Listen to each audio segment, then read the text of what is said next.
Donc Bubble Fever, pour ceux qui ne savent pas, en fait, c'est une société en fait, qui distribue comment dire, des bubble tea. Des bubble tea, ça fait presque 10 ans en fait. C'est une boîte que mon mari en fait, a créée et fondée. Et donc c'est génial parce qu'en fait ça a démarré vraiment sur un délire. C'était vraiment un kiff. On était parti en fait dans l'idée de démocratiser en fait cette boisson pour la rendre plus accessible aux personnes qui en fait étaient frustrées de ne pas trouver des bubble tea. Des bubble tea en France. Et donc du coup ça a démarré et on a démarré en fait en s'adressant d'abord à un public de particuliers, donc des gens comme nous qui étaient passionnés, frustrés de pas aussi trouver du bubble tea en fait ici en France et surtout en fait on s'est dit plutôt que d'ouvrir un point de vente et à l'époque on était encore dans nos tafs respectifs, donc on était en CDI, on était plus dans le délire avec les potes de se dire on va ouvrir un truc histoire de démocratiser, de rendre ça, de partager notre kiff et garder notre job à côté. Et c'est vrai qu'au début, les gens nous ont pris pour des fous. Ils nous ont dit mais vous êtes grave, ça marchera jamais. Le marché du bubble tea, c'est carrément une niche en fait en France. Il faut comprendre qu'il y a 10 ans, ça existait quasi pas. Il y avait juste un bubble tea en fait qui s'appelle le restaurant Zenzu à Paris, qui était taïwanais et qui a une zone de chalandise très limitée.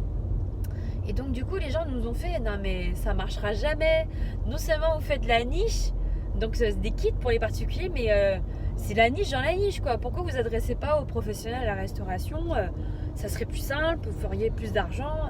Et en fait ça nous inquiétait pas plus que ça, on avait envie surtout de partager notre kiff. Et il s'est avéré que la stratégie a été ultra positive. Les particuliers nous ont fait confiance, ont eu des très bons avis, des bonnes critiques. Ça nous a permis en fait d'intéresser également la blogosphère qui s'est du coup très vite portée porté beaucoup d'intérêt en fait au bubble tea. Et dans la foulée, les professionnels de la restauration se sont aussi en fait intéressés au bubble tea. Ils nous ont demandé clairement, écoutez, votre site il a l'air bien sympa, ça a l'air cool votre truc et tout, est-ce que vous fournissez les pros? Et donc forcément on a dit ouais, on fournit les pros. Et c'est comme ça que j'ai eu la chance en fait de rencontrer en fait le directeur en fait général des restaurants Cogent à Paris. Et qui du coup en fait la chance c'est qu'il était fan number one en fait des bubble tea, il en buvait régulièrement justement au Zenzu et donc il me dit Rosalie j'adore ça mais ça me paraît impossible de le mettre en place dans mes 25 restaurants. J'ai vraiment des formats très compliqués, j'ai en fait du mouchoir de poche au grand laboratoire en fait sur Paris avec les difficultés qu'on connaît en fait des immeubles parisiens. Et donc je lui ai dit oh non t'inquiète pas, pas de souci, moi j'ai juste besoin de faire un audit en fait de ton plus petit espace et je vais t'accompagner sur une offre. Et donc du coup ça a été waouh, un vrai carton. Un vrai carton parce que du coup je lui ai fait vraiment quelque chose de sur mesure. J'avais vraiment une approche personnalisée quand on a commencé à accompagner les professionnels. Moi mon objectif c'était vraiment d'essayer de répondre à leur stratégie et d'avoir une approche la plus pertinente possible par rapport à leur offre de restauration déjà en place. Donc mettre en place du bubble tea en complément, il fallait vraiment le faire de manière maligne. Et donc c'est ce qu'on a fait avec les restaurants Cogent. Ils avaient un positionnement haut de gamme. Donc étant haut de gamme, il fallait vraiment aller sur des recettes en cohérence quoi. J'allais pas aller sur du fraise tagada latte pour du Cogent. Donc on est allé sur des recettes premium, avec un positionnement premium. Et du coup on avait fait le test sur l'été 2012, je me rappelle. On avait fait ça sur 4 mois. Et au bout de 4 mois, c'est trop marrant parce que c'est la responsable marketing qui revient vers moi, qui me dit Rosalie, putain c'est énorme, avec tes 4 bubble tea en 4 mois, on a fait plus de 25% de CA additionnel sur le périmètre des boissons. Oh, j'ai fait waouh, c'est vrai, j'étais trop contente parce que en fait ça a marché, c'est-à-dire qu'on était vraiment dans une approche essayer de vraiment donner de la valeur aux clients qui nous faisaient confiance et de faire en sorte qu'ils puissent vraiment tout de suite avoir un retour sur investissement par rapport à ce qu'ils avaient investi au niveau de la matière première. Et donc du coup de voir ces résultats là on était super contents. Et comme en fait je les ai accompagnés, on a en fait continué, c'est à dire que quand ils ont arrêté c'était drôle parce que au bout de 4 mois c'était juste un test et ils ont commencé à avoir des réclamations de consommateurs de plein de gens qui leur disaient mais pourquoi vous avez arrêté bubble tea. Et du coup ils ont eu plein de réclats et là ils m'ont fait, alors c'est drôle, la responsable des achats qui est devenue une très bonne copine copine me dit non mais Rosalie, t'as payé des clients mystères pour nous envoyer des réclamations. Je dis non, je te rassure, j'ai pas de budget pour ça. J'ai pas de thune pour faire un truc pareil, mais ouais, non, super contente. Et en fait, ça nous a permis en fait de poursuivre en fait le référencement. Donc on est allé sur au début 4 mois, après on a fait du 6 mois, ensuite on est allé sur 9 mois, parce qu'en fait j'aurais appris à faire des bubble tea chauds pour exploiter vraiment le plein potentiel de la boisson. Et là, carton plein, référencement annuel permanent en fait.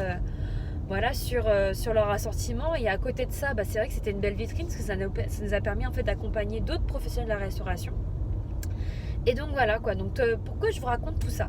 Je vous raconte tout ça parce qu'en fait c'est pour vous dire que souvent on se limite vachement en fait par rapport à une activité qu'on lance. Pas qu'on se limite, mais en tout cas je pense que le mieux c'est de se dire je vais donner le maximum, je vais faire en fait de mon mieux pour vraiment faire en sorte d'apporter un maximum de valeur en fait aux personnes qui me font confiance. Et je pense que en étant dans cet état d'esprit, dans cette démarche-là, forcément ça vous ouvre encore plus de portes, ça vous donne encore plus de possibilités. Et je pense que vraiment la clé, c'est vraiment ça. C'est-à-dire que souvent les gens me disent ouais mais alors qu'est-ce qui va faire que ton bubble tea sera meilleur, ou pourquoi ton bubble tea est le meilleur? Alors je pense que il est peut-être le meilleur parce qu'on offre la meilleure expérience, on offre effectivement le meilleur accompagnement, on offre certainement la meilleure des réactivités en étant vraiment au taquet pour nos clients, en étant vraiment en leur tenant informés de ce qu'on essaie de faire. Et je pense que dans cette dynamique-là, en étant vraiment, je pense, le plus positif possible. Après, on est d'accord, ça n'empêche pas d'avoir des problèmes. C'est comme je suis comme tout le monde. On a tous des problèmes, on a tous en fait des difficultés. Maintenant, la réalité, c'est que je pense que quand on essaye de se focaliser sur les possibilités justement, sur les solutions, sur en fait ta marge de manœuvre où tu peux justement mettre en place quelque chose, c'est là où tu fais la différence, tu vois. Et dans l'absolu, je pense que c'est ma conclusion de ce podcast, c'est que il ne faut pas avoir peur, je pense, de se vendre, parce que les gens, en fait, souvent le perçoivent mal en disant ouais, mais tu parles bien, tu vends bien. Non, en fait, je parle bien et je le vends certainement bien parce que moi-même j'y crois, parce que moi-même en fait je suis convaincue de la valeur que j'apporte aux gens. Donc que ce soit en fait dans un accompagnement, que ce soit dans le produit, de la manière dont je le mets en œuvre, enfin voilà, tous ces éléments-là font que ouais, j'y crois forcément. Et donc du coup, comme j'y crois moi-même et que j'ai qu'une hâte, c'est que les gens me fassent confiance, et donc du coup, pour moi, c'est ce qui fait que j'ai envie d'exceller, j'ai envie d'apporter le meilleur, et j'ai pas envie justement que je veux vraiment que les gens comprennent qu'en investissant sur mes produits, mes prestations, ma personne, parce qu'en réalité c'est ça que les gens font, entre deux produits égaux, qui sont égaux entre guillemets en termes de, on va dire, de qualité, ou en termes de de caractéristiques. Je pense que ce qui fait la différence, c'est votre personne. Voilà. Je pense que fondamentalement, c'est vous qui faites la différence. Et donc, ce qui est important, c'est vraiment encore une fois, de nourrir cette dynamique. Je pense qu'en étant positif, qu'en essayant de se former constamment, en essayant d'investir sur soi-même en termes de valeur, de connaissances, de savoir, c'est ce qui vous permet de créer la différence et de créer en fait une forme de confiance vis-à-vis des personnes, des partenaires, des prestataires, des gens en fait qui voudront collaborer avec vous. Donc voilà, je pense que c'est le meilleur conseil que je puisse vous donner pour cette rentrée. Investissez sur vos personnes, faites-vous confiance. Dites-vous bien que à produit, en fait, à valeur égale en termes de produit, je pense, ce qui va faire la différence, c'est vous. C'est la manière dont vous allez incarner, c'est la manière dont vous allez transmettre vos valeurs, et c'est ce qui fera que les personnes en fait voudront en fait partir avec vous. Voilà, donc comme je dis, vaut mieux être soi-même plutôt que d'essayer de jouer un rôle, ça sert à rien. Vaut mieux être soi, et puis les gens qui vous suivront, justement, vous choisiront pour vos valeurs, vous choisiront pour ce que vous incarnez. Donc ça sert à rien de jouer un rôle, ça sert à rien d'être quelqu'un d'autre. Soyez juste vous-même et développez en fait cette personne, cette version de vous-même, cette meilleure version de vous-même vers laquelle vous souhaitez tendre, et puis commencez à agir tout de suite en mettant en place justement un plan d'action pour vous, pour vos produits, pour vos pour les prestations, pour l'entreprise pour laquelle vous décidez de mettre en place, ou le projet, et puis faites-vous confiance. Vraiment, faites-vous confiance, apportez de la valeur, donnez-vous le maximum. Et je pense que on peut jamais regretter quand on donne le maximum de soi. Même si ça marche pas, j'ai envie de vous dire, on peut que apprendre. Ça peut être qu'une bonne leçon. Donc, go quoi. Allez, je vous fais des gros bisous les bananes. Ciao, ciao.